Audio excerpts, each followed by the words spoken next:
Hello नमस्कार साथियों, मैं मनीष यादव एक बार फिर आपके साथ एक नया वीडियो लेकर।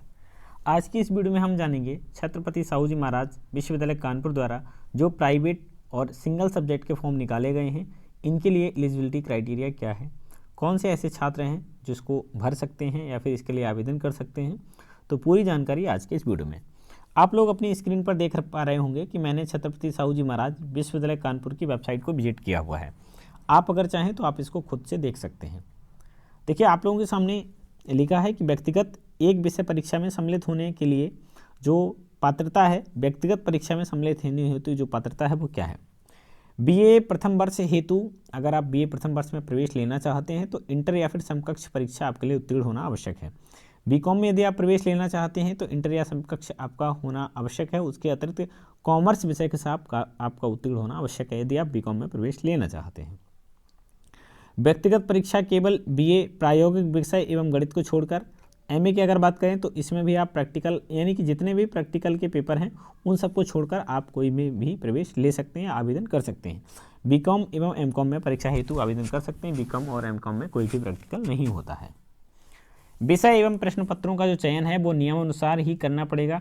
एक बार चुने गए विषय प्रश्न पत्र में परिवर्तन हेतु कोई निवेदन स्वीकार नहीं होगा। बीए परीक्षा हेतु आवेदन करने वाले अभ्यर्थियों को व्यक्तिगत छात्र के रूप में विषय छात्र चयन हेतु निम्नलिखित प्रतिबंध हैं। क्या क्या है? शिक्षा शास्त्र के साथ दर्शन शास्त्र विषय का चयन नहीं किया जा सकता है। इतिहास या फिर इतिहास और प्राचीन इतिहास भारतीय में से एक ही विषय का चयन किया जा सकता है। हिंदी अथवा अंग्रेजी भाषा में से एक ही विषय का चयन किया जा सकता है। 3 साहित्य विषयों का चयन एक साथ नहीं किया जा सकता है।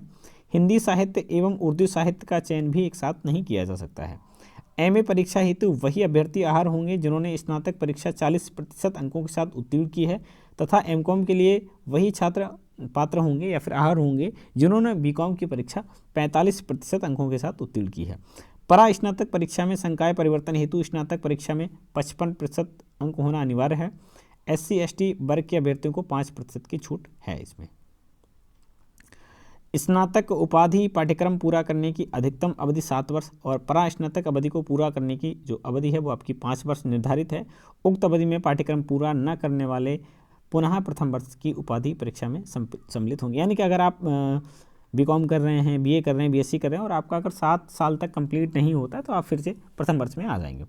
ऐसे अभ्यर्थी जिनकी परीक्षा अनुचित साधन प्रयोग करने के कारण रद्द कर दी गई है और उन्हें कुछ वर्षों के लिए आगामी परीक्षा में बैठने के अधिकार से वंचित कर दिया गया है, उन्हें इस वर्ष की परीक्षा या फिर आगामी परीक्षा में बैठने की अनुमति तभी होगी जब रद्द की गई या फिर निषेधित अवधि समाप्त हो जाएगी। जो अभ्यर्थी यानी कि चाहे CBSE बोर्ड से हों चाहे किसी अन्य भी बोर्ड से हों, तो इंटरमीडिएट परीक्षा के समकक्ष अन्य किसी बोर्ड से जिन्होंने माइग्रेशन सर्टिफिकेट निर्गत करने का जो प्राविधान है, उन्हें स्नातक नामांकन हेतु माइग्रेशन सर्टिफिकेट प्रस्तुत करना अनिवार्य होगा। परा स्नातक प्रथम वर्ष कक्षाओं में आवेदन करने वाले वे अभ्यर्थी जिन्हें अपना स्नातक पाठ्यक्रम किसी अन्य विश्वविद्यालय से पूर्ण किया है तो वे वर्तमान में इस विद्यालय में नामांकित नहीं हैं, तो उन्हें कंप्यूटर जनित आवेदन पत्र के साथ अपने माइग्रेशन सर्टिफिकेट को लाना होगा। विदेशी अभ्यर्थियों की बात करें तो खैर छोड़ ही दीजिए, इस पॉइंट का कोई विशेष मतलब है नहीं। बाकी बस इतना ही आपका। और व्यक्तिगत परीक्षा की अगर बात करें तो एक विषय एक प्रश्न के साथ अभ्यर्थियों के लिए आवश्यक है कि उन्होंने स्नातक परास्नातक की परीक्षा छत्रपति साहू जी महाराज विश्वविद्यालय कानपुर से पूरी की हो। यदि किसी पूर्व नामांकित छात्र अभ्यर्थी ने इस विद्यालय से माइग्रेशन सर्टिफिकेट प्राप्त कर लिया है तो उन्हें पुराने नामांकन का नवीनीकरण कराना होगा। ऐसे अभ्यर्थी पुनः नामांकित किए हुए बिना एक विषय की प्रश्न पत्र की परीक्षा के लिए पात्र नहीं होंगे। ऐसे अभ्यर्थी को जिनकी परीक्षा अनुचित साधन या संसाधनों के कारण रद्द कर दी गई, ये वही विकल्प है, यानी कि आपको पहले परमिशन लेनी होगी। तो कुछ एक ये पॉइंट हैं जो आप लोग पढ़ सकते हैं या फिर जो लोग भी प्राइवेट का फॉर्म भर रहे हैं उनके लिए हैं। तो ये था वीडियो आज का। पूरी जानकारी उम्मीद करते हैं कि आपको मिल गई होगी। अगर फिर भी आपका कोई पॉइंट छूटता है तो आप कमेंट करके बता सकते हैं। अगर आपने चैनल को सब्सक्राइब नहीं किया है तो चैनल को सब्सक्राइब जरूर कर लें ताकि आगे आने वाली हर अपडेट सबसे पहले अब तक पहुँचती रहे। Thanks for watching. जय हिंद।